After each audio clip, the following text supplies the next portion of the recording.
Buenas tardes a todos los que estáis aquí en la sala y para algunos buenas noches aquí en Madrid y buenas tardes en otros lugares de las personas que están conectadas por internet.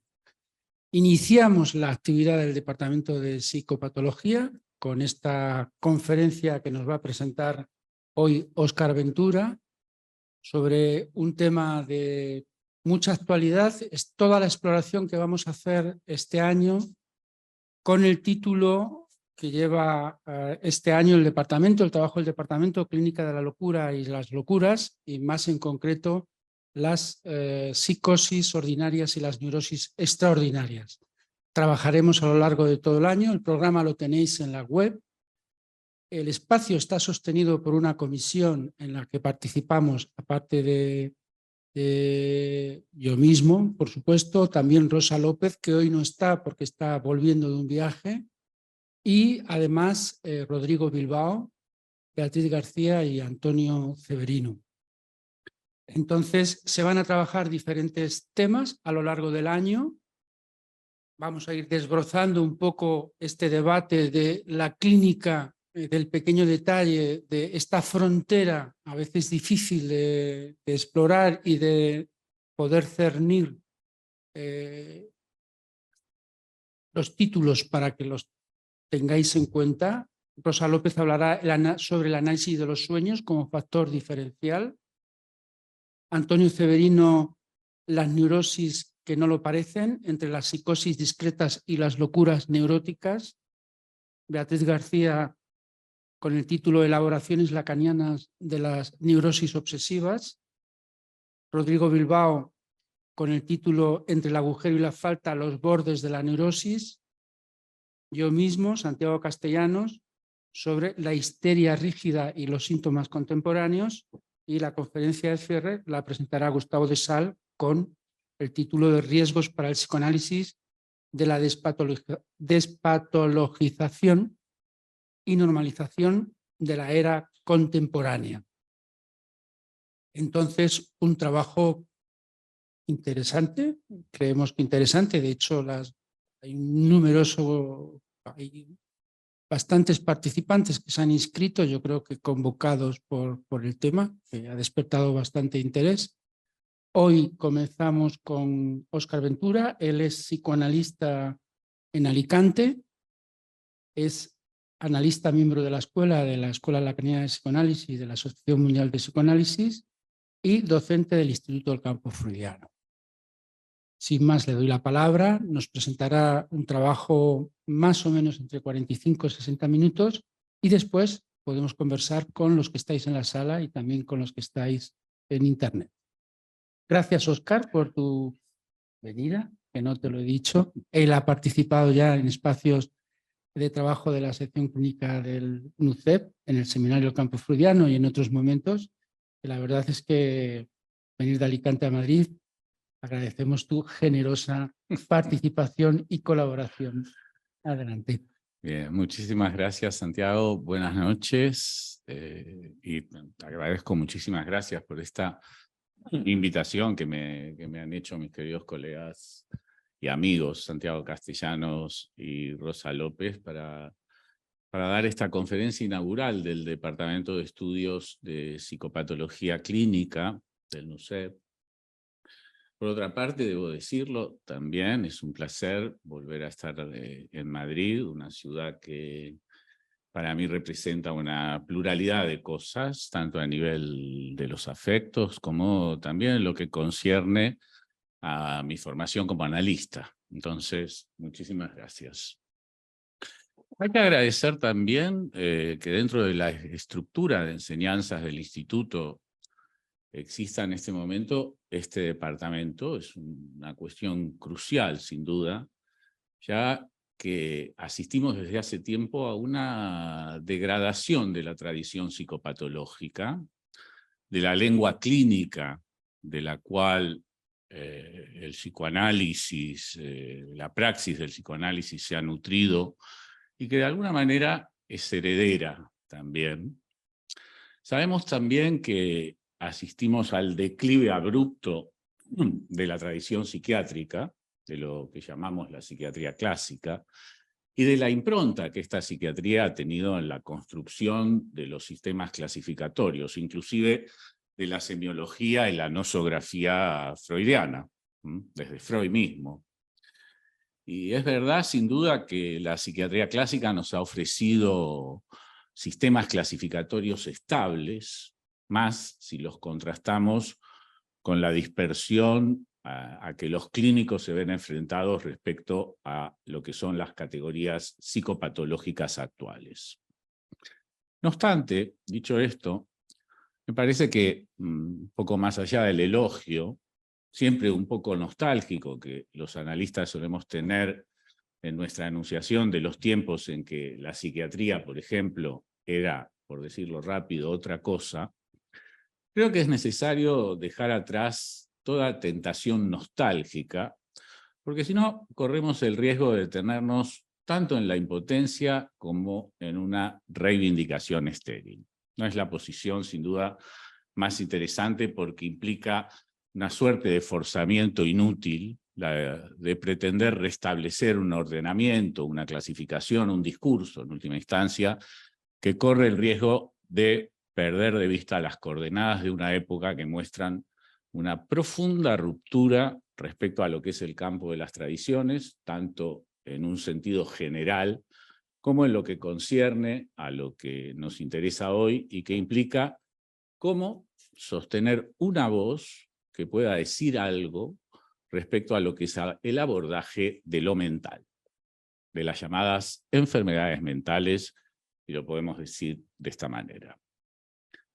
Si prestamos atención sobre lo que es la gestión actual de las enfermedades mentales, nos encontramos con un panorama bastante desolador, con una tremenda desorientación respecto a las formas de contener, de amortiguar el desencadenamiento de lo que parecen ser verdaderas epidemias de sufrimiento subjetivo. Vemos esto amplificado también en el impacto que la pandemia ha tenido sobre la estabilidad psíquica de las poblaciones, y percibimos que las clasificaciones actuales muestran una debilidad radical para contener la proliferación de demandas y ofrecer algún tipo de respuesta posible. Vemos como los clínicos, psiquiatras, psicólogos, etcétera, están literalmente sin aliento, desbordados, no solo por la masividad de la demanda, sino también por la precaria eficacia de sus actos. Y esto se traduce en fenómenos reales. Entre ellos, y de los más evidentes, uno de ellos, por ejemplo, que voy a puntuar, es el abandono. El abandono de los pacientes atravesados por urgencia de todo tipo, que no encuentran el alojamiento que conviene para hacer un poco más soportable la existencia. Abandonos en la calle, por ejemplo, en la prisión, sujetos expuestos a una medicalización excesiva, etc.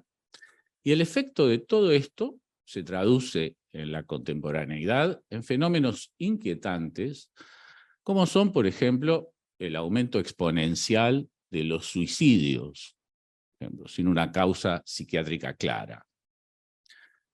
Vemos también, como respuesta a este abandono, cómo se construye una reacción subjetiva.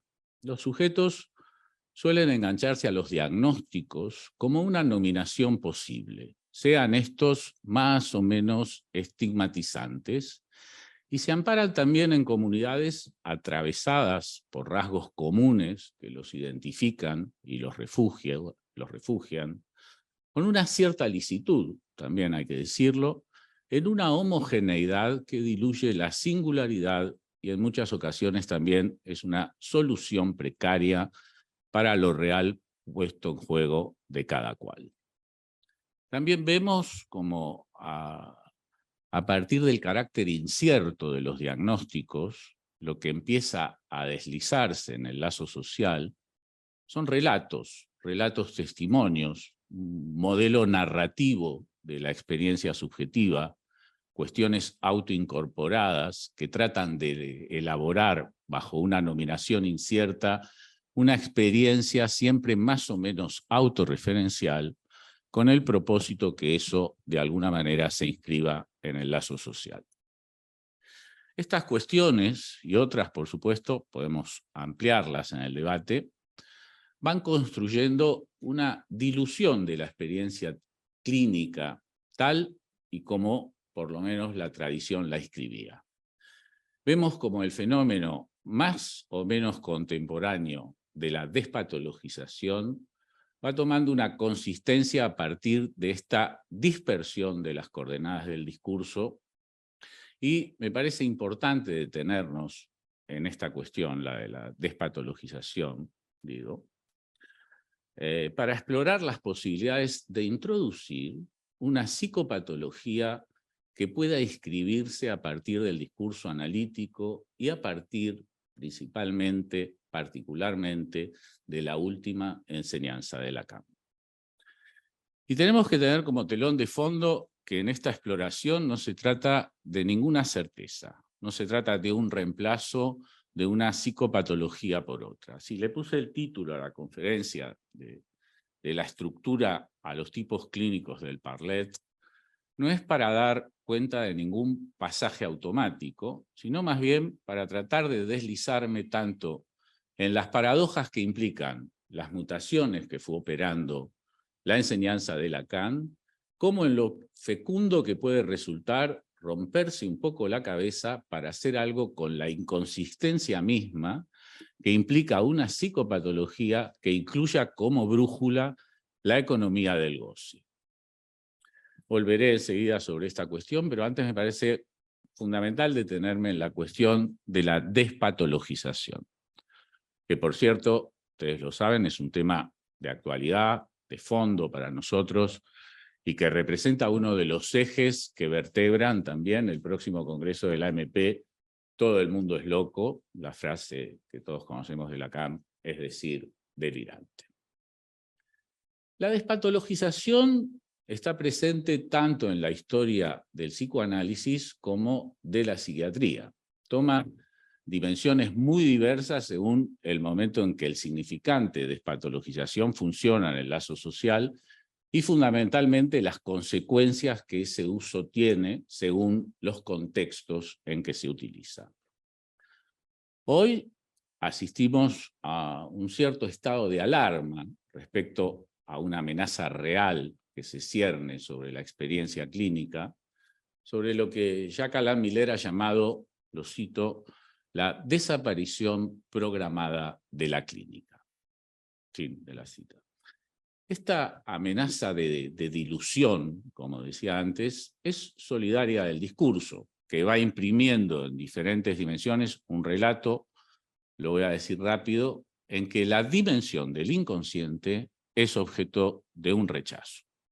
Toda la tradición que había de una manera u otra sostenido el descubrimiento freudiano como una referencia de la psicopatología, inclusive las primeras versiones de los manuales estadísticos, tanto como el DSM como el CIE, progresivamente han ido desplazando tanto las categorías de la psiquiatría clásica como al llamado psicodinamismo, como las referencias claves de la nosografía freudiana, fundamentalmente la histeria y la neurosis obsesiva, en beneficio de los modelos que privilegian la irrupción del modelo científico, el desarrollo exponencial de los fármacos y las terapias de adaptación y reeducación. Sostenido todo esto, en la psiquiatría biológica primero, el paradigma neuro después, y el Big Data y la inteligencia artificial hoy, que articulan, digamos, en su conjunto este tiempo, lo digo así para hacer un recorrido sintético de la cosa. Esta configuración del discurso, como llamaba Lacan a este momento de la civilización, lo podemos seguir haciendo junto con Lacan como civilización de la ciencia, con su coalescencia a la lógica del discurso capitalista y al mercado como paradigma universal del intercambio, configuran la constelación de este rechazo del inconsciente en beneficio de un pragmatismo operado sobre el tiempo, sobre la lógica de una supuesta eficacia y sostenido en una idea de normalidad. La ilusión de un normotipo que desplaza de alguna manera la incomodidad de todo aquello que no encaja en la lógica de la verdad formalizada. Esto es evidente, y lo decimos en muchas ocasiones, y sabemos también que ese rechazo del inconsciente toma diferentes nombres. En última instancia, es un intento por tratar de neutralizar el problema que Lacan pone, si lo podemos decir de esta manera, en el corazón de la psicopatología, y que se materializa en esa sustancia gozante por la que está habitado el parlet, la cual no tiene posibilidad ninguna de ser representada ni por el cálculo, ni por cualquier sistema de representaciones que pretenda atraparla. Esa sustancia es entonces el núcleo de la psicopatología. No porque haya que pensarla en una dimensión de la enfermedad, más bien es lo más humano que existe, sino que conviene captar esta cuestión no tanto ofreciéndole el marco psicopatológico, sino más bien como el patos estructural del sujeto, como aquello que inaugura la presencia en el mundo del ser hablante, atravesado como está por el traumatismo fundamental de la lengua. Anida en esto no lo que es el orden de la enfermedad como tal, sino el sufrimiento mismo de una verdad que no tiene nombre ni localización ninguna. La verdad se sufre. Es una expresión de Lacan, que pueden encontrar en el Seminario 16. Lo dice así, lo cito. Es verdad, es que la verdad no se dice por un sujeto, pero se sufre. Fin de la cita. Que la verdad se sufre, no a ver, ¿cómo decirlo esto? Que la verdad se sufre no atañe sino a lo que es el goce del parlet. Es la manera, dice Lacan, lo cito, en que cada uno sufre en relación con el goce en la medida en que éste solo interviene por la función del plus de gozar. He aquí el síntoma. En cuanto aparece, porque no hay más que una verdad social media abstracta. Fin de la cita. Efectivamente, he aquí el síntoma despojado en su sentido más puro de toda etiología que pretenda rastrearlo y de toda teleología que pretenda eliminarlo. Si nos orientamos por estas coordenadas, ingresamos en un territorio en que el síntoma, lo más singular de un sujeto, y más allá de su estructura formal, se convierte en el pivot de una política de la experiencia clínica. Para pensar en una psicopatología lacaniana es imprescindible no perder el horizonte de un binomio que es necesario explorar, que es traumatismo y síntoma. Volveré sobre esto también. Entonces, también hay que decir, y siempre estamos atentos a eso, que este movimiento de rechazo del inconsciente no es sin consecuencias, tiene un retorno. Son los restos que produce ese rechazo, es decir, las modalidades sintomáticas que genera, los tipos de síntomas, efecto de la configuración del lazo social en este momento en particular. Y en este sentido, la despatologización hoy en día, tal y como se va configurando en el discurso, es uno de los efectos de este rechazo del inconsciente. Por otro lado, y acá encontramos una primera paradoja, hay que decir que nosotros mismos hemos contribuido de manera notable a despatologizar. Por ejemplo, Nos hemos diferenciado en este punto de la psiquiatría clásica, a la que tanto le debemos nosológicamente según los momentos de la historia del psicoanálisis. Hemos ido en contra del estigma, del diagnóstico inclusive. Hemos, siguiendo a Lacan, deconstruido la estructura en beneficio de una clínica que ponga el foco sobre la modalidad sintomática que nombraba recién. Y en efecto, si lo pensamos, es de un profundo calado la operación que llevan a cabo tanto Freud como Lacan en el impacto que producen en la cultura en términos muy amplios, al haber mostrado que el sujeto de la razón y el sujeto de la locura están concernidos por la misma lógica. Y en esta dirección, el fenómeno de la locura no es separable del problema de la significación para el sujeto que habla, es decir, de lo que significa la presencia del lenguaje en la especie. La locura es inherente a la experiencia del sentido y del sinsentido en el ser, del ser en el lenguaje. Y de esta perspectiva hemos defendido la dignidad del sujeto, cualquiera sea su condición en el mundo, más allá de un diagnóstico o de cualquier otra nominación que se inscriba en el lazo social, y esto forma parte de una manera profunda de la ética del psicoanálisis.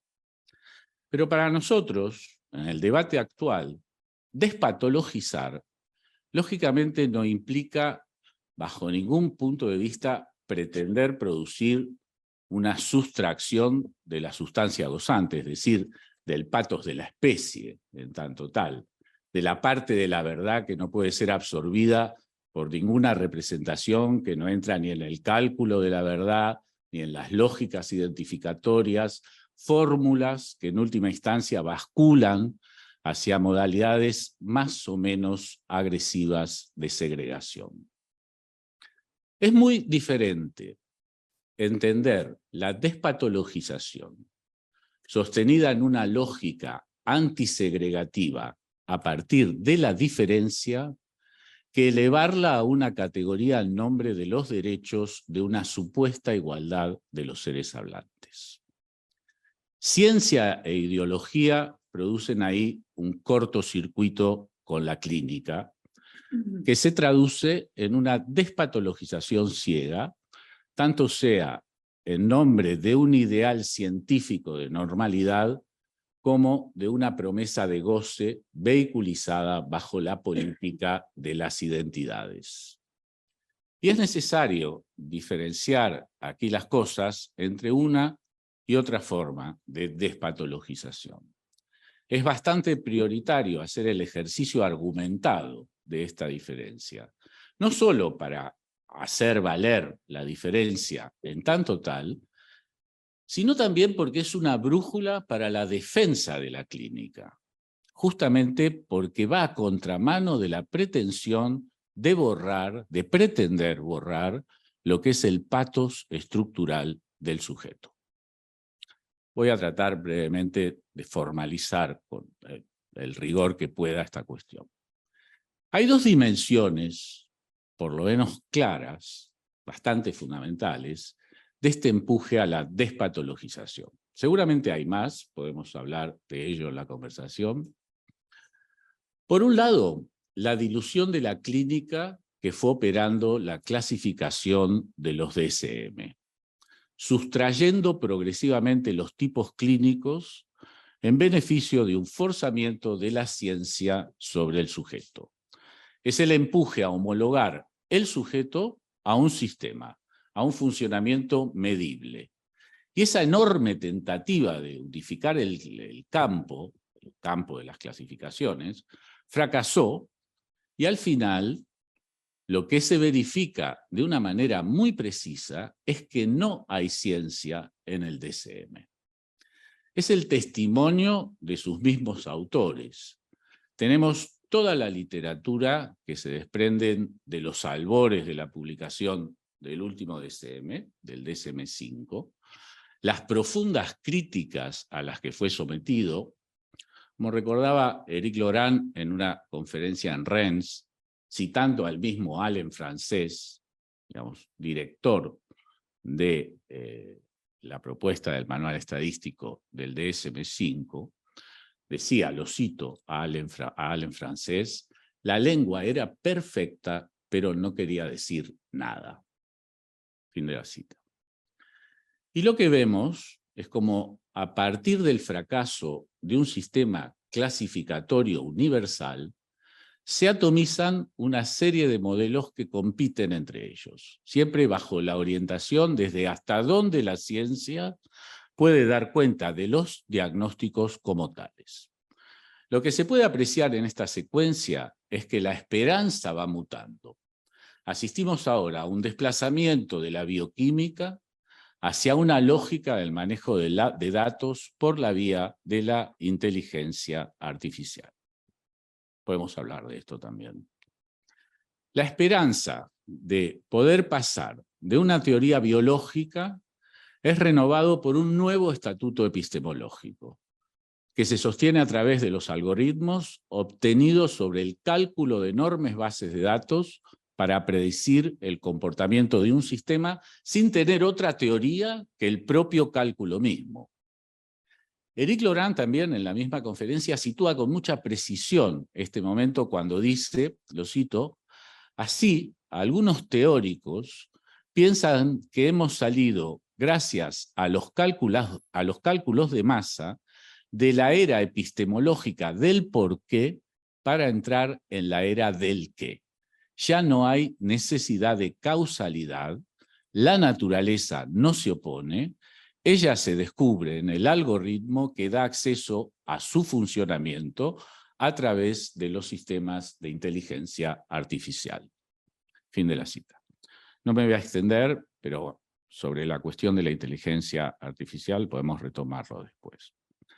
Pero, en realidad, el punto crucial que muestra el impasse definitivo de las clasificaciones se produce aproximadamente a partir de los últimos 20 años del siglo XX y se coagula en el rechazo de incluir las prácticas sexuales en las clasificaciones psicopatológicas.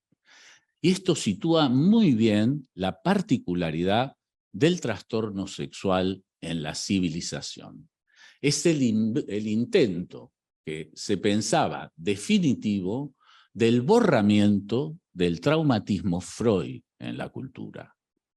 No obstante, podríamos preguntarnos si la humanidad, en algún momento de su andadura, logrará olvidar la ausencia de relación sexual. No podemos descartar que la inercia del discurso pueda conducir a esta posibilidad. La segunda dimensión de la despatologización está representada por lo que llamamos, a título general, la política de las identidades. Y esto abre un debate sobre una pluralidad de cuestiones. Partamos de una frase utilizada por Jacques Alain Miller que enmarca este momento del discurso. La frase concreta de este momento lo caracteriza como el del frenesí de la elección. Si bien esta frase tenía como objeto lo que en su momento, hace un tiempo, fue la problemática trans, esto va mucho más allá de lo trans como tal. Es extrapolable a un funcionamiento del lazo social y es solidario con el empuje al individualismo contemporáneo y con las formas que el narcisismo toma en el discurso. Este frenesí tiene como cuestión central la expansión de un derecho, el derecho a la autodeterminación. Lo que implicaría una suerte de profundización democrática, de inclusión de las minorías en el discurso y de respeto a lo que se erige como un derecho fundamental de los ciudadanos, el derecho a la elección. Sin duda, un derecho que implica una amplitud democrática auténtica.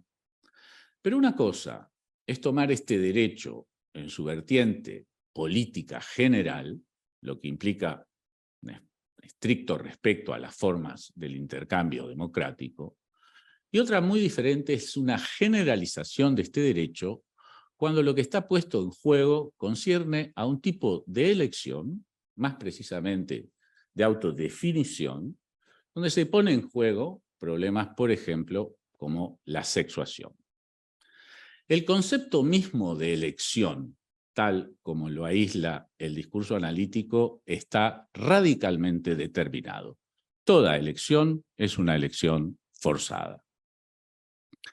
Y en esta dirección, hacer resonar que el inconsciente es la política implica objetar de forma razonada cualquier enunciado que se inscriba bajo la égida del yo soy.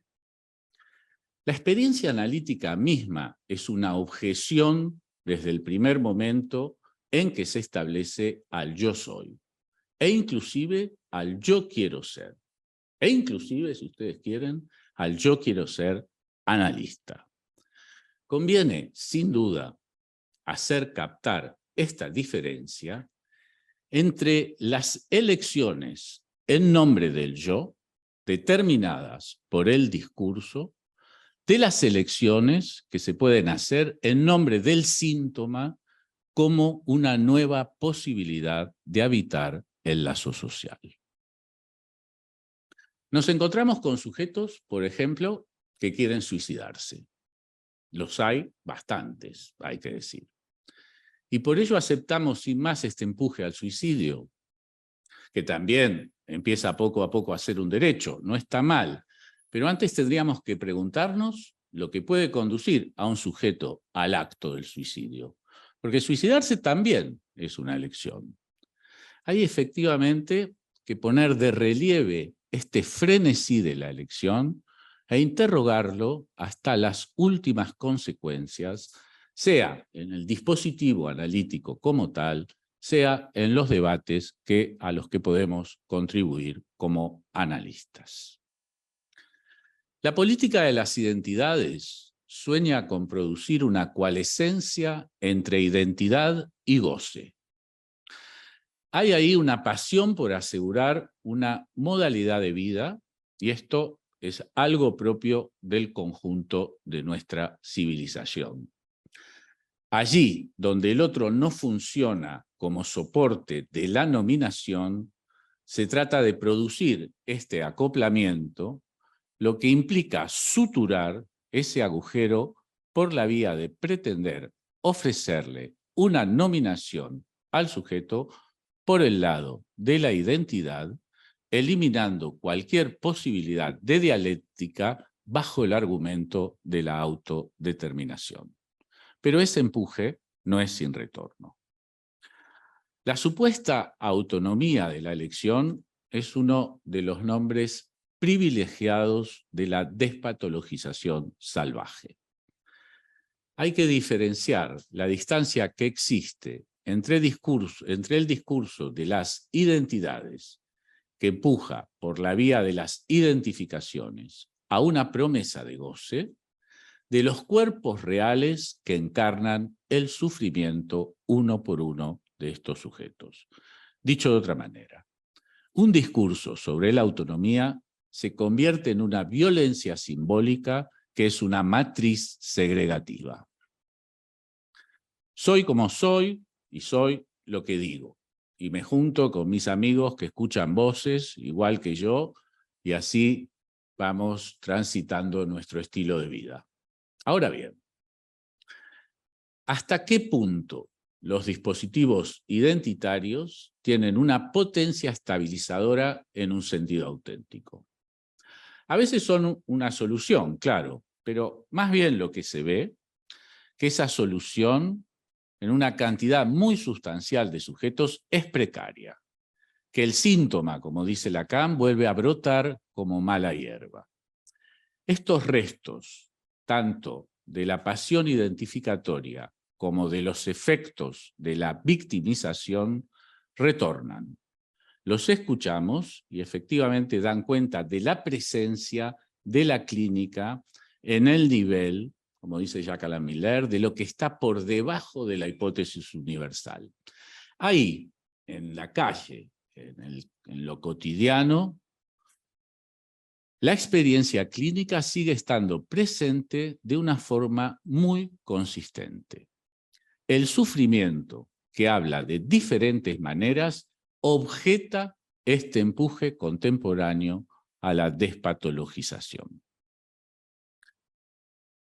Estas dos dimensiones de la despatologización dan cuenta de los impases y las paradojas que atraviesa la clínica de nuestro tiempo. Ahora bien, para pensar, o por lo menos para tratar de esbozar las lógicas de una psicopatología lacaniana, es necesario que podamos captar la profunda reformulación que la última enseñanza de Lacan opera a partir de la experiencia clínica y tener en cuenta también las paradojas que implica. Porque esta última enseñanza no es sin la primera. Es decir, no podemos aislar la última enseñanza por sí misma desplazando la primera. Lo que está en juego aquí, de manera crucial, es la introducción de un concepto, todos lo conocen, el concepto de lo real como el factor clínico clave sobre el cual se orienta toda la última enseñanza de Lacan. Lo real implica que toda construcción significante, que todo relato, que todo el campo de las representaciones no alcanza para dar cuenta de lo que el traumatismo de la sexualidad humana inaugura, de la ausencia radical de sentido que instituye, del agujero mismo que abre en la significación y del impacto que provocan en los cuerpos, en definitiva, de la disyunción definitiva entre carne y logos que establece. Entonces, por un lado, en la primera dimensión que hablábamos, captábamos lo que es la operación de despatologización que imprime la introducción del traumatismo Freud en la cultura. Esto nos permite argumentar con toda la potencia por qué Lacan, entre otras cosas, se autoriza a afirmar que todo el mundo es loco, es decir, delirante.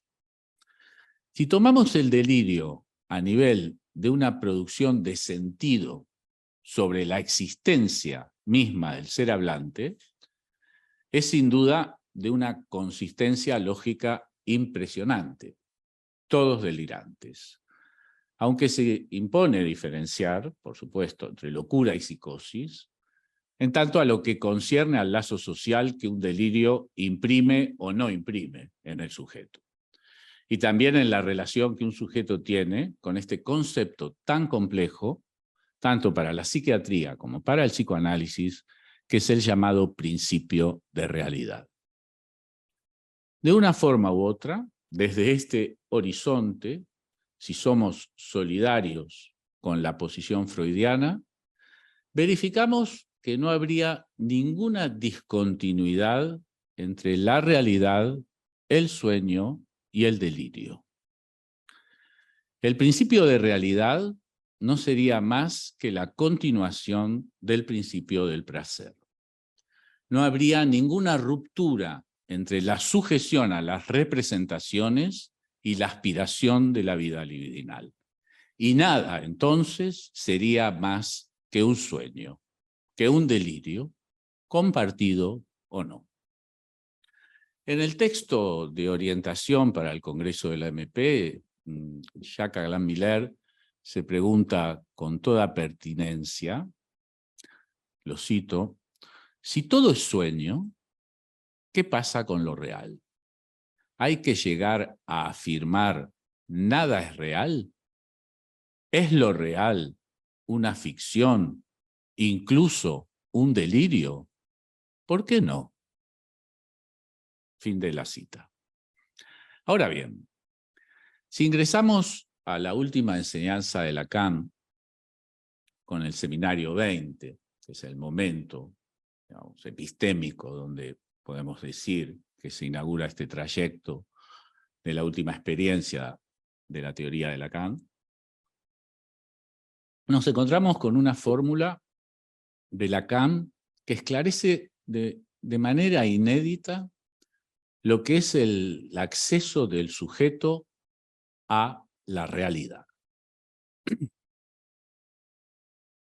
Hay una enorme discusión sobre el principio de realidad, pero en este momento Lacan produce un desplazamiento y una elucidación, digamos, fundamentalmente sostenido en lo que es el texto Princeps de Freud, que son los dos principios del acontecer psíquico, ¿no? Voy a la cita de Lacan del Seminario 20.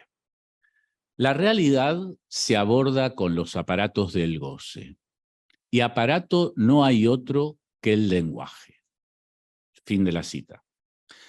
Acá introduce, pues, una rectificación profunda en la constitución subjetiva, sin suprimir el empuje del principio del placer que Freud había verificado. En la continuidad entre el principio del placer y el principio de realidad se produce un corte temporal. Cito a Lacan en los párrafos que siguen del seminario. Nunca he mirado a un bebé con el sentimiento de que no hubiese para él mundo exterior. Esto va en contra de toda la teoría freudiana. No mira más que eso, y ello en la medida exacta de que aún no habla. A partir del momento en que habla, con toda exactitud y no antes, el proceso del Lust-Ich, del yo-placer, es tal vez primario en cuanto comencemos a pensar, pero ciertamente no es el primero. Y más adelante dice, el yo, moi, puede ser también flor de retórica, que crece en la maceta del principio del placer que Freud llama Lustprinzips, y que defino como lo que se satisface en el bla, bla, bla. Fin de la cita de Lacan.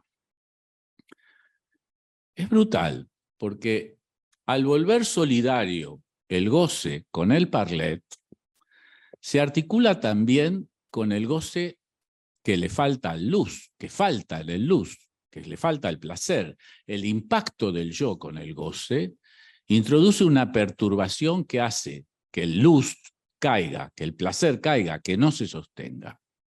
Así, la ética del psicoanálisis fracasa si pretende situarse en el registro del puro placer.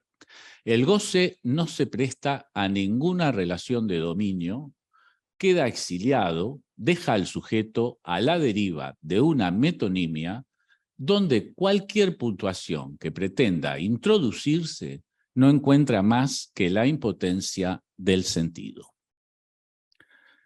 Esta reformulación, la reformulación del inconsciente como aparato de goce, permite introducir una disyunción epistémica muy importante para pensar la psicopatología entre el sujeto mortificado por la mordedura del significante, esclavo de la repetición, y el parlet.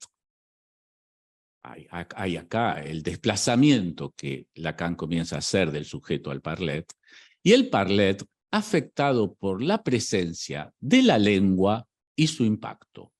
Hay un doble desplazamiento. El inconsciente también es desplazado en esta última enseñanza por el concepto de la lengua. Concepto de la lengua que desorganiza todo el aparato del lenguaje. El goce, encarnado en el cuerpo, anudado a lo que se despliega un poco más adelante por el síntoma, abre a partir de aquí el horizonte a que la pulsión de muerte no se coagule ni en la ruina de la repetición, ni en el destino cifrado por el significante en una teleología de la existencia. Y esto, a partir de aquí, nos podemos permitir ingresar en el territorio de una psicopatología inédita, si lo podemos decir de esta manera, donde ya no tendría tanta relevancia el tipo clínico en referencia a la estructura, ni tampoco una clasificación que intente dar cuenta de la certeza de un diagnóstico. Y esta dilución de la estructura es solidaria con los pasajes conceptuales que Lacan formaliza en su última enseñanza, por supuesto, con la introducción de la topología del nudo Borromeo, que permite deslizarse hacia un más allá de la estructura, en el horizonte de pensar la clínica del lado de un funcionamiento posible a partir de la economía del goce. Es fundamental establecer la diferencia entre lo que llamamos una economía del goce de una clínica que se articula ligada al tipo clínico.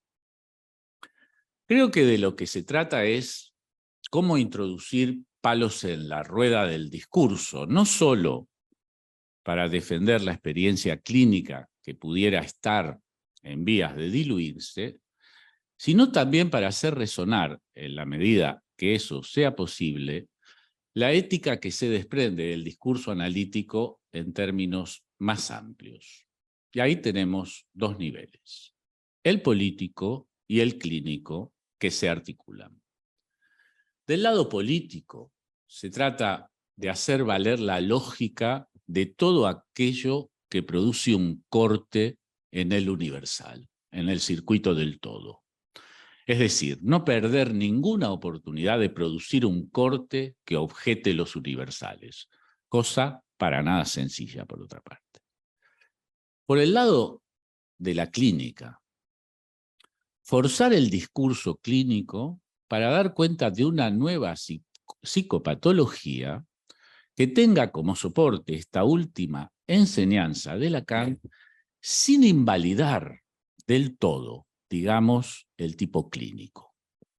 Porque introducir una nueva psicopatología implica una sintonía con el discurso y al mismo tiempo una clasificación inédita o una no clasificación, si lo podemos decir así, que se puede pensar a partir de una clínica de la economía del goce para poder desactivar cualquier psicología clínica, cualquier psicologismo que pretenda adaptar el sujeto a la realidad. Extraigo una referencia de un texto de Jacques Alain Miller también, del inconsciente y el cuerpo hablante, donde refiriéndose a la clínica contemporánea, se pregunta, lo cito, ¿cómo alguien que fue analizado podría imaginarse todavía que es normal? Fin de la cita. Lo podemos decir de otra manera. En la economía del goce, un significante amo vale lo mismo que otro cualquiera. Y en esta perspectiva clínica, esta perspectiva clínica es al mismo tiempo altamente política. Limita las pretensiones del discurso del amo a autorizarse en un significante amo ideal, ya que en esta economía uno vale tanto como otro cuando se trata de los modos de gozar. Y si bien los tipos clínicos no desaparecen, la operación lacaniana desde un principio, desde la experiencia misma del Lacan psiquiatra, vemos la objeción que Lacan siempre hizo al tipo clínico. Vemos cómo Lacan añade otros tipos clínicos. La clínica psiquiátrica de Lacan, si tiene un valor de actualidad, es justamente porque toma ejemplos y los vuelve paradigmáticos que no encajaban en los tipos clínicos. Aimé es la referencia a Princeps, podemos decir, con la invención de un nuevo diagnóstico como la paranoia de autopunición. Es decir, Lacan, un poco de manera irónica, nos dice que el psicoanálisis es una subversión de toda clasificación. Introducir radicalmente el elemento singular hace tambalear las tentativas de construir tipos de síntomas. Lacan, al mismo tiempo que decía que existen los tipos clínicos, decía también que no son de ninguna utilidad. Se puede hacer toda una clasificación de tipos clínicos, pero eso no tiene ninguna utilidad entre los sujetos de un mismo tipo clínico. Freud, por ejemplo, inventó la categoría de neurosis obsesiva. Aisló, si lo podemos decir así, los mecanismos y el sufrimiento que destila la organización de una neurosis, en este caso la neurosis obsesiva. Inclusive en su debate con Kraepelin, por ejemplo, da cuenta de una categoría muy distinta de lo que Kraepelin pensaba respecto a la obsesión. Son interesantes, sin duda, estos debates en la historia del psicoanálisis y de la psiquiatría. Pero en el fondo de la cuestión, un obsesivo no tiene ninguna utilidad para otro obsesivo. Si se puede cernir, digamos, algo del grado del sufrimiento, pero no se van a entender de ninguna manera como tipos clínicos. Podemos decir, no sé si estarán de acuerdo, que estamos transitando la época del principio del fin definitivo de las clasificaciones. La ciencia trata de instituir, de introducir alguna manera de estabilidad, un semblante que pueda dar la impresión de ofrecer una forma estable de las clasificaciones. Y lo que verificamos a partir de la supuesta ciencia misma, como decía antes, que esta es la época más bien de los deslizamientos clínicos. Y que es necesario tomar todo esto con un espíritu absolutamente crítico, de no dejar de realizar un comentario crítico sobre las mutaciones de la psicopatología, sobre sus deslizamientos. Verificamos que los manuales que pretenden ser una cosa establecida están agujereados por todos lados. Lacan también a sus alumnos no los dejaba de empujar a que tengan en cuenta las enseñanzas de la psiquiatría clásica, que hay que reconocer que es finalmente el único modelo estable, pero no se trata de creer que esta psiquiatría tendría la última palabra. Entonces nos volvemos nostálgicos y eso no funciona para nada. La psiquiatría clásica es útil, sin duda, porque es una clasificación estable y que permitía, con discusiones entre las tradiciones clínicas, atrapar algo del sujeto, distinta a las otras clasificaciones. Pero lo interesante, me parece, para dar verdadero relieve a la psicopatología, es entender que no existe ninguna clasificación ideal en el horizonte. Y la tarea histórica, por decirlo así, no es producir la clasificación ideal, que sería la buena, la que nos va a servir de brújula y que va a incluir al sujeto y va a renovar toda la psicopatología. Es fundamental, e insisto en eso, no abandonar en ningún momento el aparato crítico que nosotros tenemos conceptualmente a partir de la potencia del discurso analítico. No renunciar a ser el comentario permanente de lo que en la clínica no deja de desplazarse todo el tiempo. No se trata de renunciar al saber clásico, tampoco se trata de renunciar a saber lo que hacen los neurocientíficos, los biologistas fundamentalistas, los conductistas. Todo esto para dar cuenta con toda rigurosidad posible de los impases clínicos en los que se encuentran. Lo más real de algo no es su funcionamiento, sino justamente lo que no funciona, lo que yerra y equivoca todo el tiempo. Y ahí, en esa ausencia de certezas clínicas, tenemos la oportunidad cada vez de hacer valer la política del síntoma. ¿Y por qué la política del síntoma? Porque eso permite contrastar lo que es el funcionamiento del amo actual, las formas que toma y los deslizamientos que produce. Y esta perspectiva es probablemente una de las formas más éticas que existen para que la experiencia clínica no se diluya. Para defenderla, si lo podemos decirlo así, hay que saber ubicar con la mayor precisión posible el síntoma, que en última instancia es, por el momento, al menos, lo que no deja de no escribirse en la civilización. Me detengo aquí. Muchas gracias.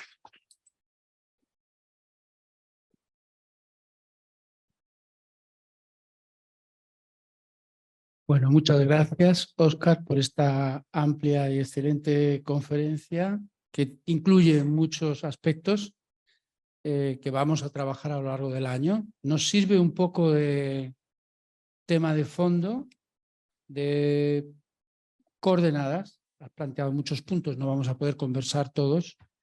Y bueno, para escucharla con más detenimiento, los inscritos en el departamento dispondréis de la posibilidad de tener el vídeo editado para poder volverla a escuchar, porque es una conferencia que aborda muchas cuestiones. Entonces, para iniciar un poco la conversación, yo te quería comentar, tengo varias cosas un poco que me han resonado, que he ido anotando, y para empezar un poco te quería comentar lo siguiente, porque la cuestión está en cómo el discurso analítico se ubica en relación al malestar en la cultura y la civilización que has presentado hoy, tomando el tema del abandono, el tema del suicidio, del desbordamiento, del exceso, y cómo el discurso, cómo el psicoanálisis se ubica en este marco como discurso y como práctica. Entonces, es el debate del próximo congreso de la AMP, que será en febrero en París, 2024. Hay la orientación de Jacques Miller, están ya los textos en debate, esto va a ser una referencia para el trabajo de este año del departamento. Ahí Jacques Miller, más o menos en mi lectura, por un lado plantea cómo hay que ser dócil a la idea de la despatologización, que es tal y como se presenta en la civilización, porque en algún punto, tal y como lo has planteado, se conecta con el discurso analítico en la perspectiva de que permite salir de la lógica segregativa, permite salir también de la lógica de la clasificación y permite también un poco poner en valor esto que el psicoanálisis plantea, sobre todo en la orientación de Lacan, del patos, de la estructura del sujeto. Entonces hay que ser dócil, pero al mismo tiempo está la deriva esta de la, has planteado, bueno, lo dice Miller, la desaparición programada de la clínica. Y por otro lado, en la orientación lacaniana, esta es la tensión. También, esta es la tensión. También el psicoanálisis es una práctica, no es solo un discurso. Y en esa práctica, al mismo tiempo que decimos que todo el mundo delira, dice Lacan, todo el mundo loco, es decir, delirante, Miller añade en la presentación del Congreso, bien, pero no todo el mundo lo hace de la misma manera. No es lo mismo el delirio del obsesivo, el delirio de la histeria, el delirio de la paranoia. Es decir, hay siempre una tensión entre estos dos polos y tú has planteado algo que me parece muy importante para poder pensar esta tensión, que es, bien, a fin de cuentas, se trata de pensar la psicopatología, este es el trabajo del departamento, de una forma inédita, por fuera de la lógica de la psiquiatría clásica, que por otro lado es una referencia imprescindible para nosotros, pero al mismo tiempo orientada, y dices, orientada por la economía del goce. Y la lógica de la economía del goce, me imagino que lo conversaremos más en profundidad un poco después, no es la del tipo clínico. Es decir, podríamos decir, una cosa es la lógica estructural de Lacan discontinuista de los años 50 hasta quizás mediados de los 60, y otra cosa es el último Lacan, donde el síntoma y el goce orientan la clínica. Pero se podría decir, y es lo que te digo, se puede pensar esta psicopatología de la economía del goce orientada por el goce sin excluir al mismo tiempo la importancia de la estructura, es decir, cómo articular, cómo piensas tú esta cuestión de cómo se puede articular en la práctica esta tensión. A mí algunas veces me ha ocurrido esta idea de la topología de la banda de Moebius, donde se puede hacer, se puede tomar una orientación, pero al mismo tiempo hacer un recorrido que tiene en cuenta la otra cara de la moneda, pero sin cruzar ningún borde. Es decir, cómo articular estas dos cosas, cómo es esta cuestión desde el punto de vista de la clínica, de la experiencia de la clínica que tú, además, desde hace muchos años tienes. Es justamente ese es el tema nuclear de la cuestión, digamos, porque nosotros podemos enunciar efectivamente, podemos precisar clínicamente, inclusive epistémicamente también, los desplazamientos que Lacan fue operando, digamos, el proceso de dilución de la estructura, por decirlo así. Pero acá entramos en una serie de paradojas que me parece que hay que explorar y hay que estudiar y hay que verificar clínicamente con mucho rigor, digamos, porque es un poco lo que decía antes, en el sentido de que pensar la última enseñanza de Lacan no se puede pensar la última enseñanza sin la primera, digamos, ¿no? Entonces ahí entramos en un territorio en el cual lo voy a decir rápido, lo que nos puede llegar a orientar, por decir así, por una parte, vamos un poco más atrás, por una parte tenemos una paradoja central. No hay experiencia clínica sin relato. Es decir, no hay experiencia clínica sin la construcción de una verdad, que si queremos la podemos llamar la verdad mentirosa, pero la experiencia clínica se instituye en un relato y se instituye a partir del campo del sentido. Es decir, hay la construcción que nosotros vemos cotidianamente en la clínica, procede de esta manera.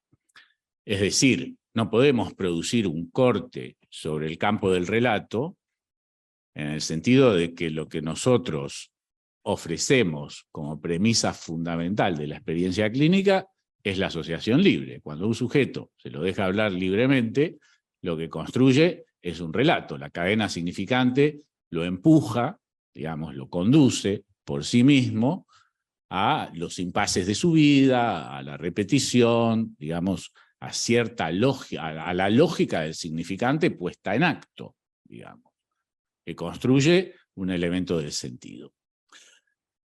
Verificamos, por un lado, que esto es irreemplazable, por lo menos. Es muy difícil pensar en una clínica sin relato. Es decir, el analista puede... Es una clínica de la palabra. ¿No? Claro, el analista puede, hay sin otra clínica embargo, que de la palabra, claro. sostenerse en un discurso sin palabras, digamos, que sería una cosa diferente.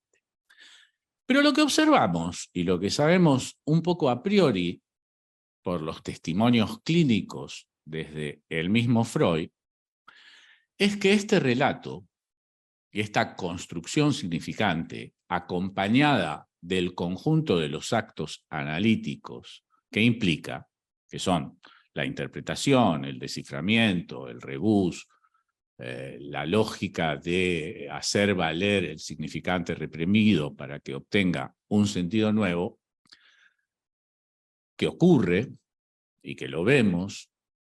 Freud ya en los años 20 se había dado cuenta con toda contundencia de que la interpretación tal como él la había concebido ya no tenía la misma eficacia que tenía a principios de su práctica. Es decir, a partir de los años 20, y fundamentalmente a partir de entre los años 20 y los años 25, Freud reformula de una manera muy impresionante su práctica. Digamos, es la introducción de la pulsión de muerte, es la introducción de la repetición, es el concepto que muta de traumatismo, y fundamentalmente es la impotencia clínica en la que se encuentra, en donde la interpretación tal y como estaba concebida ya no tiene ningún efecto terapéutico, o es muy débil el efecto terapéutico que tiene. Y aísla un concepto que me parece muy interesante para poder pensar la psicopatología. En el 23, Freud aísla el concepto de reacción terapéutica negativa. La llama reacción terapéutica negativa, no la llama como podría haber llamado, como lo podría haber llamado él mismo, digamos, ponerla en el campo del conjunto de las resistencias, sino que la llama reacción. ¿Qué es la reacción terapéutica negativa? Freud la describe clínicamente con mucha precisión, digamos. Freud da cuenta de que en la medida en que la interpretación era más verdadera, que más se acercaba al núcleo del patos del sujeto, que era más real, el sujeto respondía con un empeoramiento del conjunto de los síntomas, que no eran una resistencia, en el sentido del concepto de resistencia que Freud había elucidado en muchos lugares, pero que formaba parte, digamos, de la dinámica de la transferencia misma. La reacción, en última instancia, si la pensamos con profundidad, ¿qué quiere decir? Hay una defensa, sin duda. ¿Hay una defensa de qué en la reacción terapéutica negativa que no es una resistencia? Hay una defensa del síntoma del sujeto, hay una defensa del patos del sujeto. El sujeto, de alguna manera, en la reacción terapéutica negativa, reivindica su derecho al síntoma. Es muy interesante poder pensarla de esta manera, poder aislar eso de esta manera, porque justamente vemos dos cosas. Primero, la impotencia del sentido para dar cuenta del levantamiento del síntoma o del alivio terapéutico, y por otro lado, vemos en germen lo que es el funcionamiento de un sujeto al que se le quiere despojar, podemos decirlo así, de su derecho al síntoma. Responde con un conjunto psicopatológico agravado de toda la patología que tendría, sea la que sea. Entonces, me parece interesante pensarlo de esta manera, con un cierto a priori, que nunca hay que tenerlo en la clínica, pero sí que epistemológicamente formaliza una casuística, que es la impotencia de la interpretación y del sentido para dar cuenta de los efectos auténticos, duraderos e irreversibles del psicoanálisis, que el psicoanálisis produce. Entonces, a partir de aquí, inclusive en textos anteriores de Freud, como Inhibición, Síntoma y Angustia, Freud en el apartado 3, creo, no recuerdo con precisión, pero bueno, habría que localizarlo. Con respecto al síntoma, hace un esclarecimiento muy, muy interesante para pensar. Dice, el síntoma bajo ningún punto de vista, dice Freud, es algo que haya que eliminar. Es más, es un enemigo noble al que, de alguna manera, no hay que combatir, sino hay que pensar cómo debe aliarse. A Freud le gustaban un poco tanto las metáforas bélicas como las metáforas del ajedrez, digamos, para pensar cómo jugar la partida.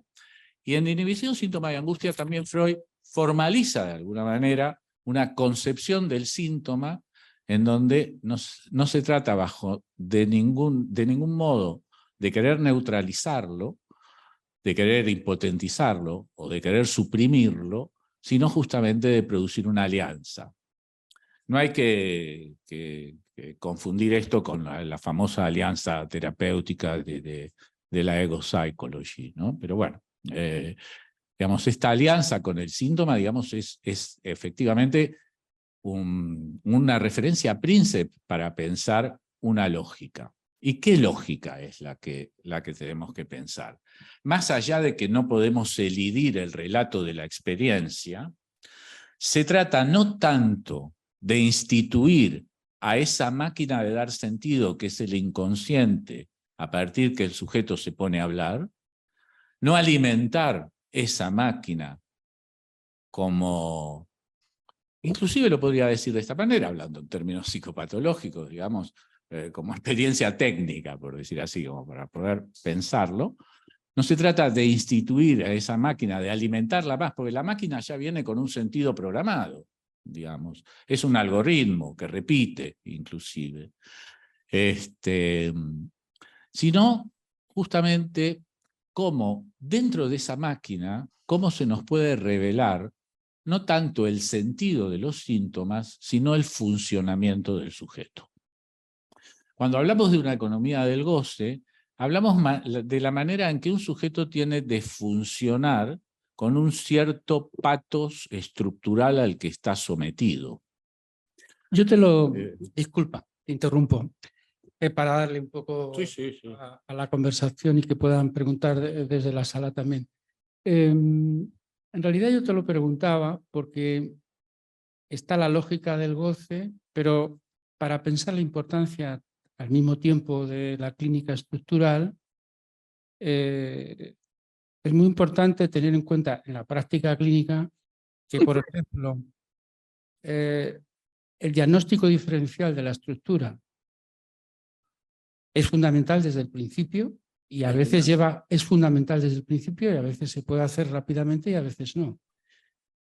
Es fundamental porque en la práctica clínica la interpretación del lado del enigma, no ya del sentido, que es más la lógica del primer Freud y del primer Lacan, sino la interpretación que orienta la clínica del lado del enigma, el corte, la variabilidad de las sesiones, todo lo que de alguna manera implementamos en la práctica clínica para molestar la defensa, para, digamos, ir poco a poco en el camino de la experiencia de análisis, yendo un poco al núcleo del síntoma, eso, la lógica de la psicosis o de la locura o de los tipos clínicos, es decir, está absolutamente contraindicado, es muy peligroso, absolutamente contraindicado es un poco una exageración, pero se maneja de una manera completamente distinta, ¿no? Entonces,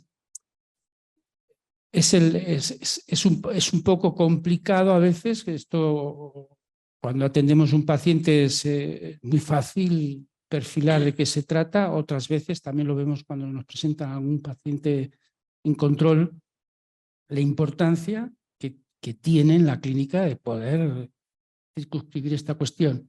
Y efectivamente se trata del goce en última instancia, el goce, la lógica del goce, la neurosis, la psicosis, y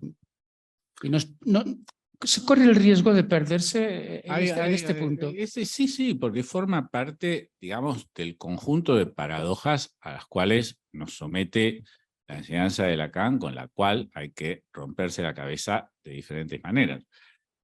Por supuesto que hay que tener como... la formación de los analistas implica un saber.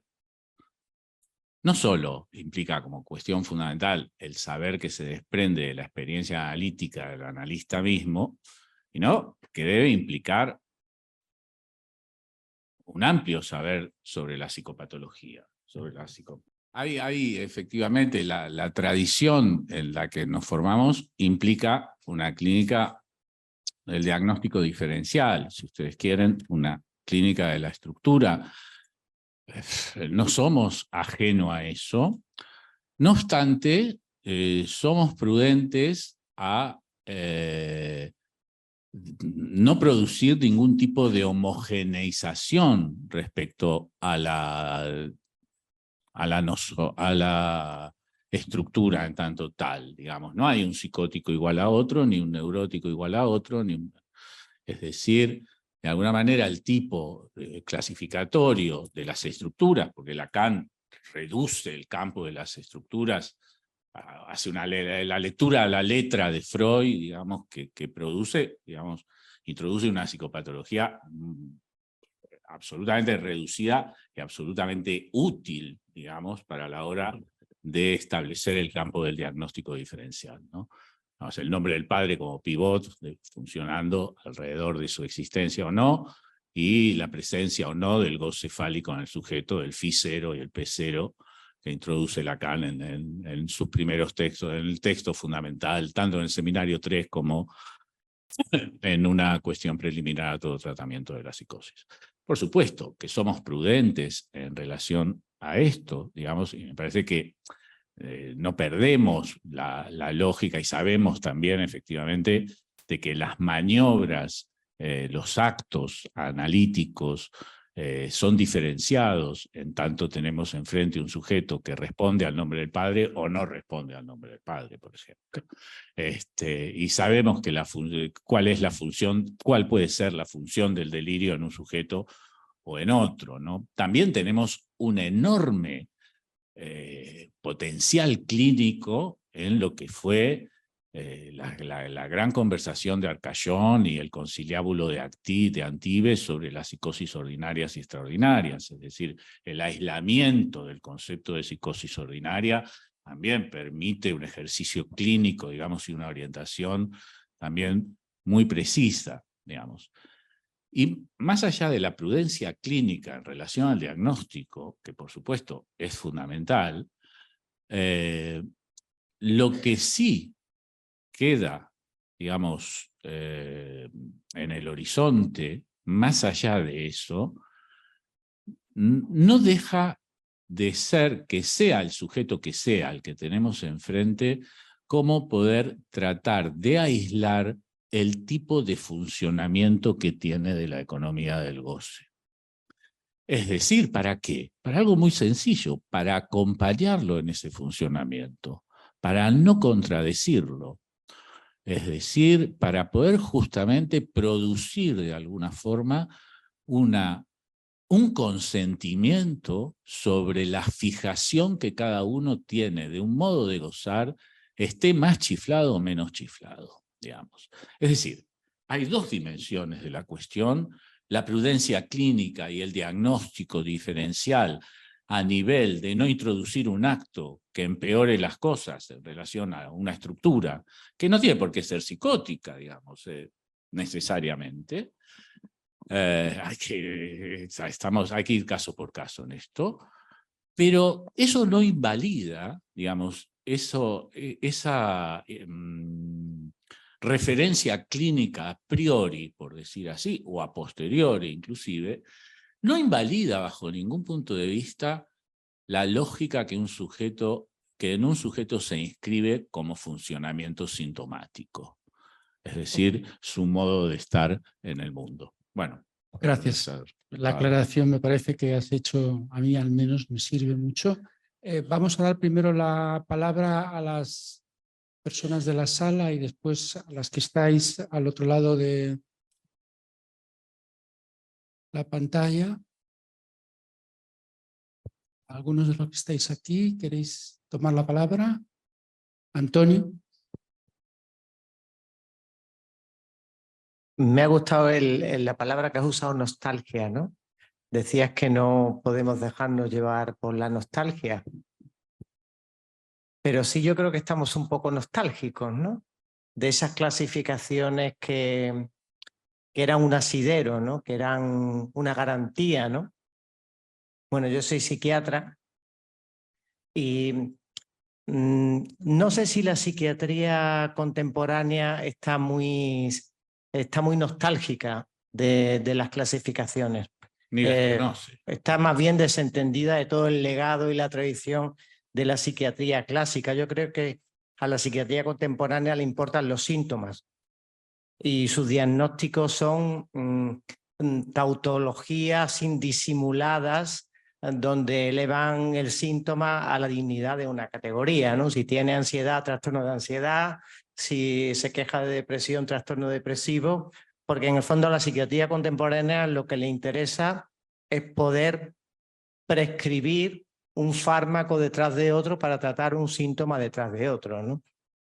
Y está un poco desentendida en el fondo del diagnóstico, no cree mucho en el diagnóstico, en el fondo está muy advertida de los deslizamientos diagnósticos y no le importan. Más bien, la psiquiatría contemporánea está en una perspectiva continuista donde habla más de espectros, ¿no? que de diagnósticos, ¿no? Y luego, con respecto a la despatologización, hay una paradoja. Es verdad que es un proceso invocado de forma legítima por muchos sujetos que por su estilo de vida o por su modo de goce habían sido objetos de política segregativa, pero al mismo tiempo yo creo que hoy en día cada vez resulta más difícil no ser diagnosticado de algo. Y el diagnóstico avanza. De hecho, en las sucesivas ediciones del DSM, el número de trastornos mentales crece de forma exponencial, ¿no? Y no solo eso, sino como tú decías, los sujetos además se entregan voluntaria y ardientemente a este procedimiento del diagnóstico que en el fondo les proporciona una palabra, un nombre, como decía Foucault, ¿no? En su enseñanza desde los años 80, la hermenéutica psiquiátrica de sí, un nombre que les permite interpretar el enigma que suponen sus conductas, sus pasiones, sus afectos, y que es un poco correlativa del desvanecimiento de un otro que ofrezca garantías y del cual el último rescoldo que queda es la ciencia, ¿no? Que es casi el único otro que todavía ofrece garantía a algunos sujetos. Pero esto ocurre con los sujetos neuróticos. El sujeto neurótico busca todo el tiempo ser diagnosticado, busca este otro de la ciencia que le ofrezca garantías, una palabra, un saber sobre lo que le pasa, pero los sujetos psicóticos, más bien, al contrario, rechazan el diagnóstico. Donde el neurótico busca ardientemente ser diagnosticado, el sujeto psicótico se escamotea de todos los procedimientos diagnósticos y cuando todo el mundo intenta ser atendido en un centro de salud mental, los psicóticos no quieren ir ni en pintura, ¿no? Es decir, yo creo que hay también una cuestión que tiene que ver en este diagnóstico diferencial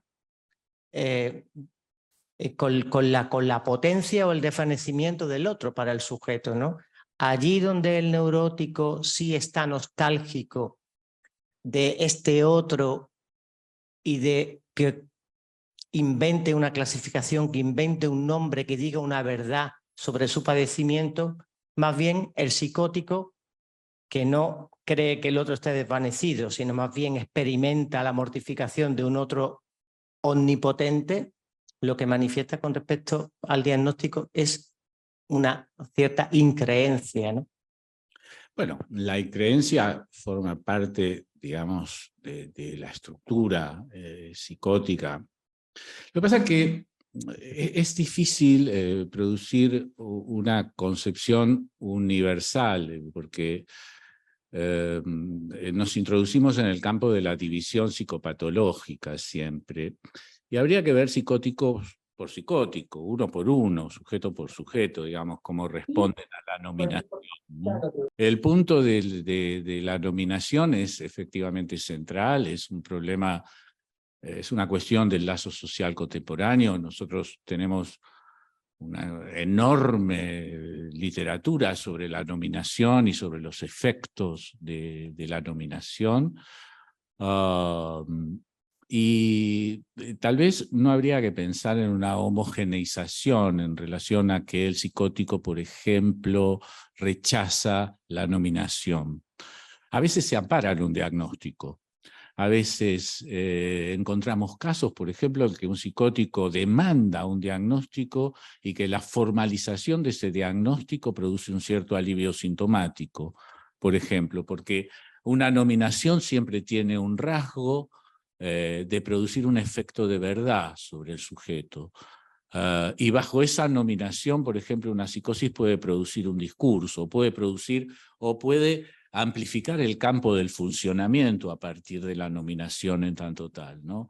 Entonces, creo que el tema de la nominación es muy fundamental, que hay que verlo caso por caso y que hay que ver también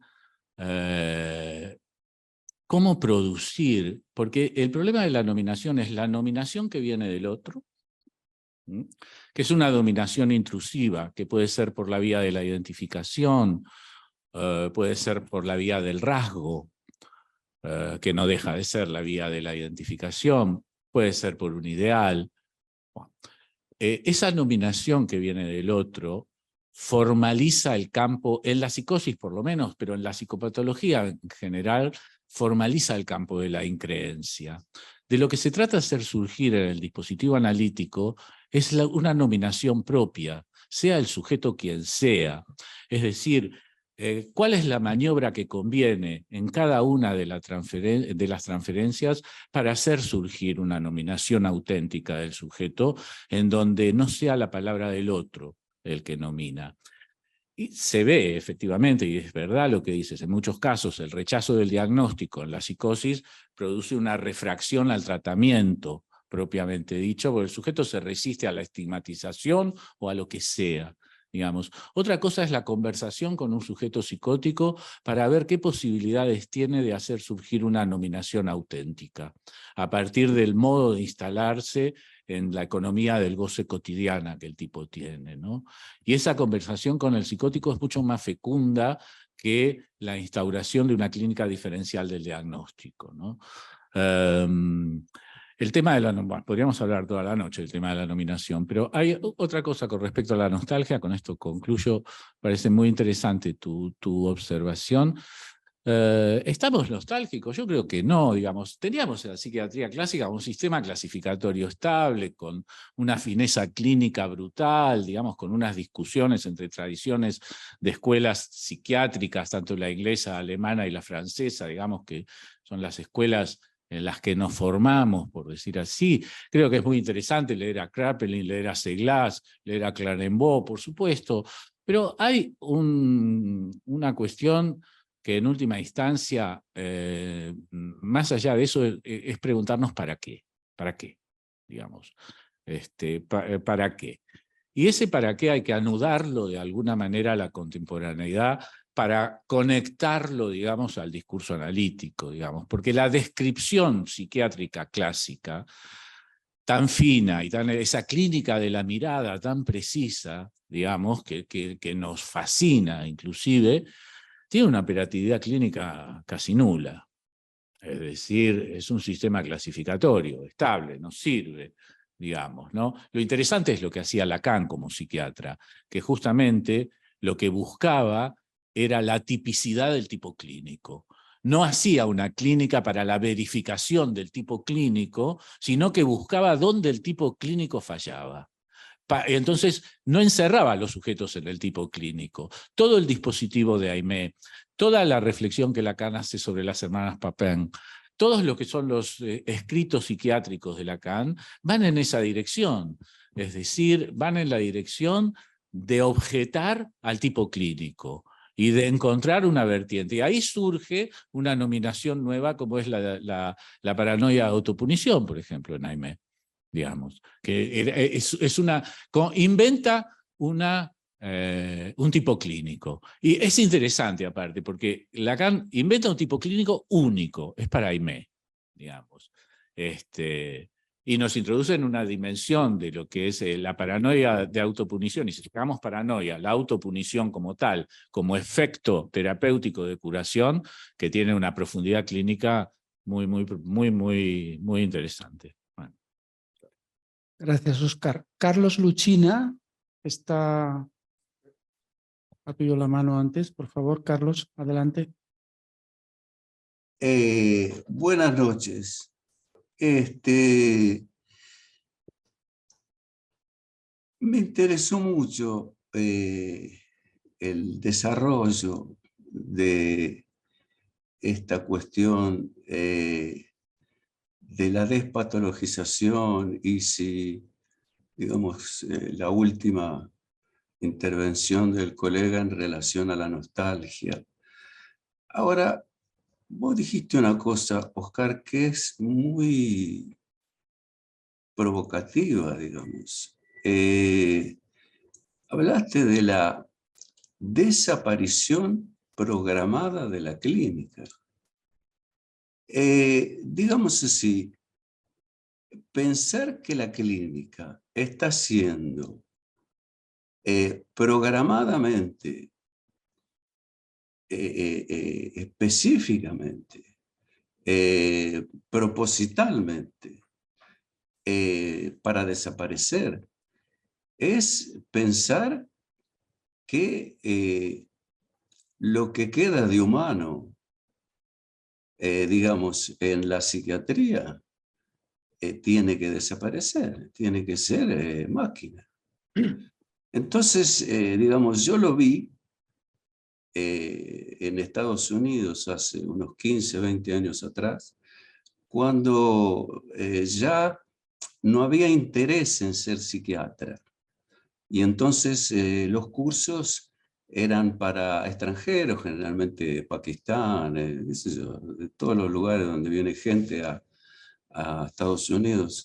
Y eran cursos de neurología y psiquiatría. Entonces, esa programación que ya lleva... Aquí tengo una colega. La cuestión es que me parece una cosa, digamos, al compás de la civilización, al compás de la, digamos así, del todo el mundo es loco. Es un tema fuerte. Sí, por supuesto. Gracias por la frase que acabas de nombrar, la programación, la dilución programada de la clínica, no es una frase mía, es una frase de Jacques Alain Miller en el... así la cité inclusive en el texto de orientación del Congreso de la AMP.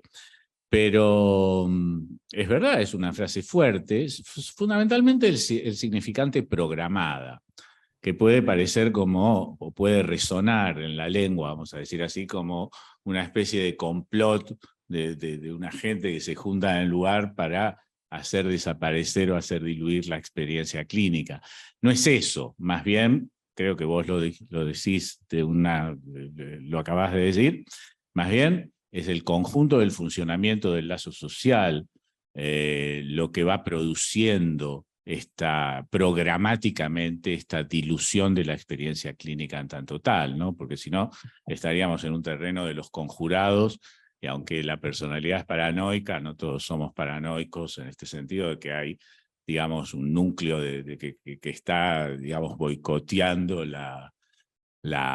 y que está haciendo una programación para diluir la clínica. No, más bien es un efecto del discurso, es un efecto de las consecuencias del discurso sobre la subjetividad, es un efecto de la dilución de las tradiciones en su conjunto también, en donde la increencia y la ausencia de referencia que podíamos tener realmente está muy diluida, y hay un empuje justamente a que los sujetos puedan, tal como se les parezca, digamos, producir o una nominación por la vía de la identificación, o un estilo de vida, una forma de habitar el mundo.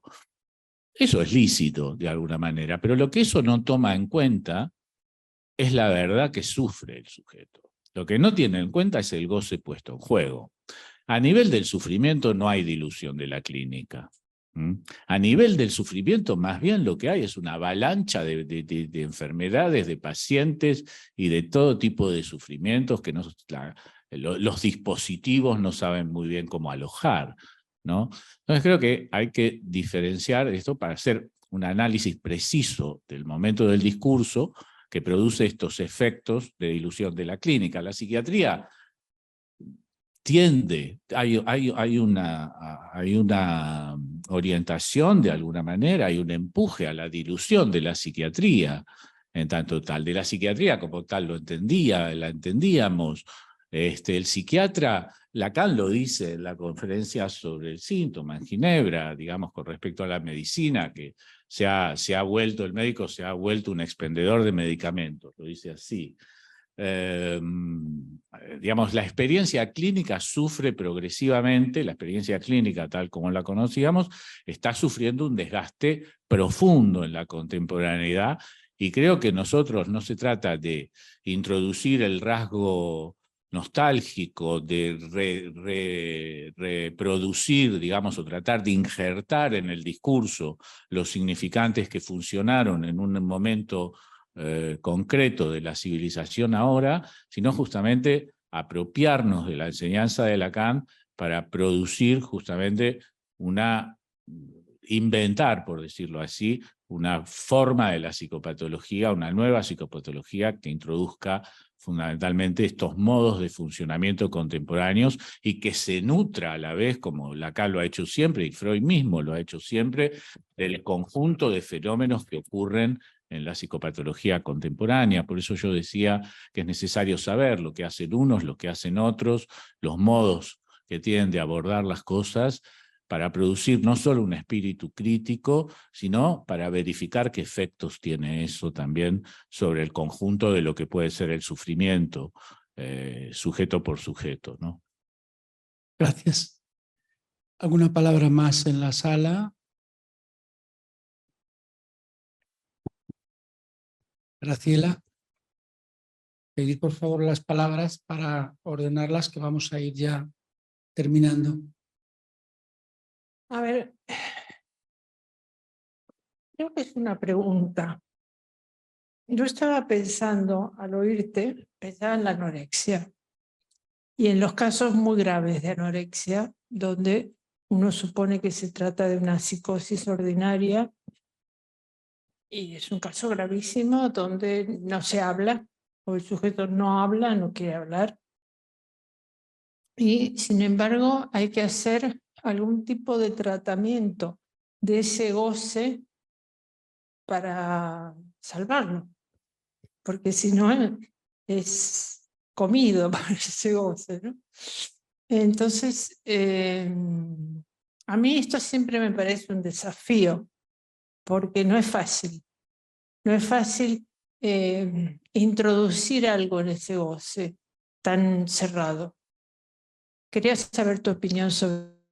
Es muy interesante la pregunta porque toca un punto que es clave. Más allá de la anorexia, que efectivamente en las anorexias graves, la clínica que sea, no solo la nuestra, la anoréxica grave o la anorexia grave, por decir así, muestra un límite muy preciso de la experiencia clínica también, y a veces impotentiza de tal manera al operador clínico, sea el que sea, que requiere, digamos, de intervenciones que se articulen al salvamiento de la existencia, de la vida misma, ¿no? Tan total, es decir...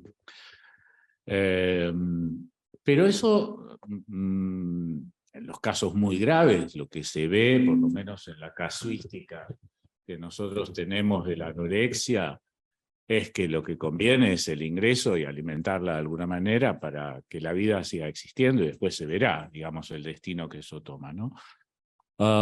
Pero hay algo muy interesante que dices, que es la cuestión de que no solo la anoréxica, sino hay algo en los sujetos contemporáneos, fundamentalmente en los sujetos más jóvenes, en los adolescentes y en los jóvenes, que lo joven se extiende ahora a categorías, donde hay una dificultad realmente para articular un relato. Es decir, para hacer hablar a los sujetos, porque la demanda que los sujetos tienen, contemporánea, lo que se inscribe dentro de la demanda del lazo social, se ha modificado, digamos. No es tanto...